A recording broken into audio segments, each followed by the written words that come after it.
My father slammed my cookbook on the dining table so hard the wine glasses jumped. The guests froze.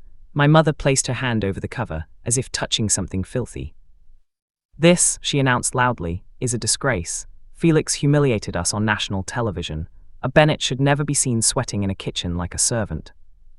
Please don't forget to subscribe, like, and share. I need your help to run this journey, thank you." My face burned. 40 people stared at me, waiting for my reaction, my defense, my collapse. But I just stood there, calm. Because they had no idea what was coming. My mother lifted the book with 2 fingers. "You want to play chef? Fine, but don't attach our family name to this hobby." A few guests whispered, someone laughed under their breath. My father leaned forward, eyes hard. "You embarrassed the family, son. Don't come to us when this cooking fantasy ruins your life." Their voices sliced through me, but I didn't flinch. I simply picked up my coat, nodded once, and walked out of their house for the last time. And that's the moment the title of my story became clear in my mind. My parents said I couldn't be a chef. So I cooked their reputation. My name is Felix Asterisk, white American male from a town in northern Illinois. And since childhood, my life belonged to 2 people who believed cooking was beneath them. My parents didn't care what made me happy. They cared about social status, prestige, and being admired. They worshipped my older brother who wore suits and carried a briefcase. I carried a cutting board, and that made me their disappointment. My earliest betrayal wasn't loud. It happened when I was 11. I'd baked my first pie, proud and excited. I brought it to the dinner table. My mother smiled tightly and slid it aside. "We don't serve messy food when we have guests." The guests laughed. My father whispered, "Focus on real skills, Felix." That night I cried into my pillow, quietly.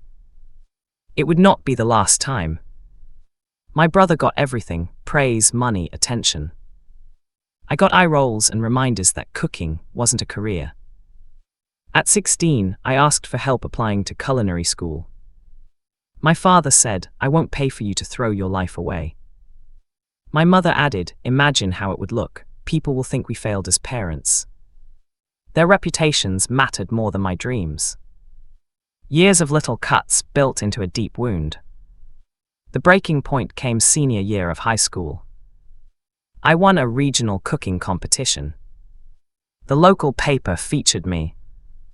My parents refused to let the reporter interview them. They pretended they didn't know I cooked. My mother told me, "This isn't something we should celebrate publicly."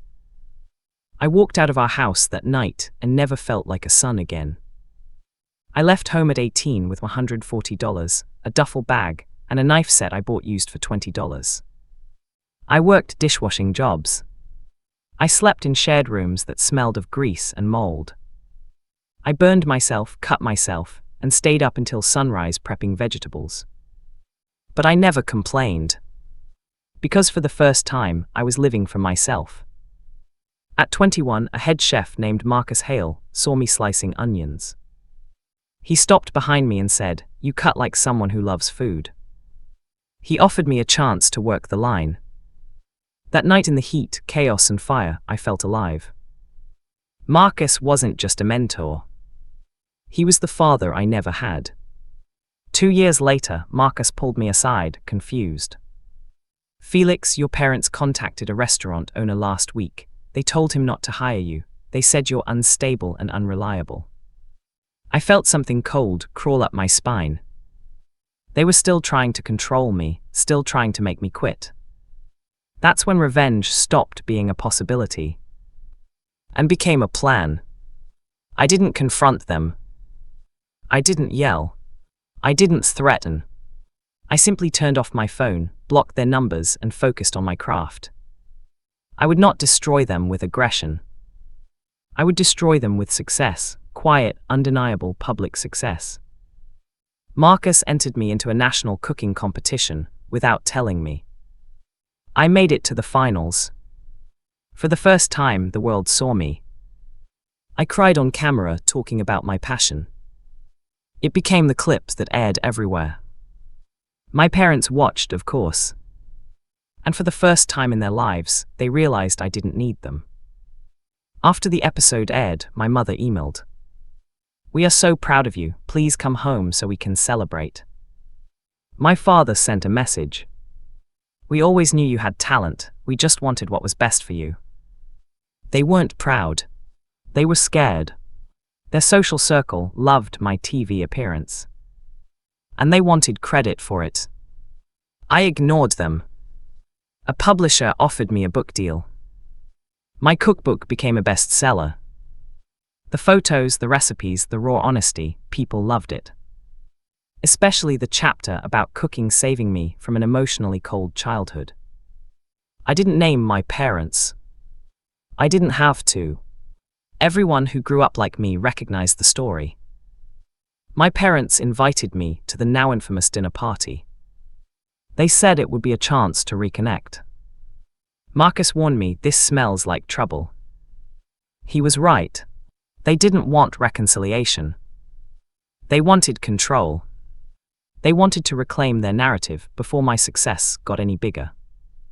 The slammed cookbook. The insults. The public embarrassment.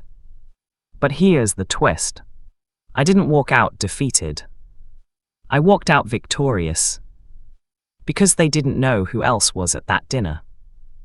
A well-known food journalist, Anita Collins, was among the guests. She had seen my parents' attitude. Their disgust. Their arrogance. Their attempts to shame me. She caught up to me outside and said, "Felix, can I tell the truth?" I nodded. She wrote an article titled, "The Chef Who Rose Without a Family Behind Him." It went viral. My parents' friends read the article. People in their community talked. Their perfect image began crumbling. They tried to defend themselves, but everything they said only made them look worse. The twist. They had just taken out a loan, using their reputation as leverage for a business venture. Their reputation falling meant real consequences. I used my cookbook profits and competition winnings to open my own restaurant. I named it Northline * after the train tracks behind my childhood home. People lined up for hours. Food critics called it fearless, emotional cooking. My parents tried to reserve a table opening week. My staff politely informed them the wait list was 6 months long. I never contacted them. Not once. My revenge wasn't dramatic. It wasn't flashy. It wasn't cruel. It was the world seeing my parents for who they were, without me saying a single hateful word. They destroyed themselves trying to protect their image. I just cooked. Neighbors who once praised my parents now whispered about how cold they were. A reporter uncovered that they had discouraged me from cooking for years. My father's business partners questioned his ethics. My mother stopped hosting events. Their invitations dried up. All I did was keep building my career. Their business deal collapsed. The bank revoked the loan after their reputation took too many hits. They lost the respect they once idolized. And they had no idea how to repair the damage. Meanwhile, my restaurant won a national award. The contrast was poetic. My father showed up at Northline one night without a reservation. He asked to speak to me. He said they were misunderstood. He said they wanted to start over. I looked at him for a long time. But the truth was simple. I no longer owed them anything. I told the manager, "Please walk him out."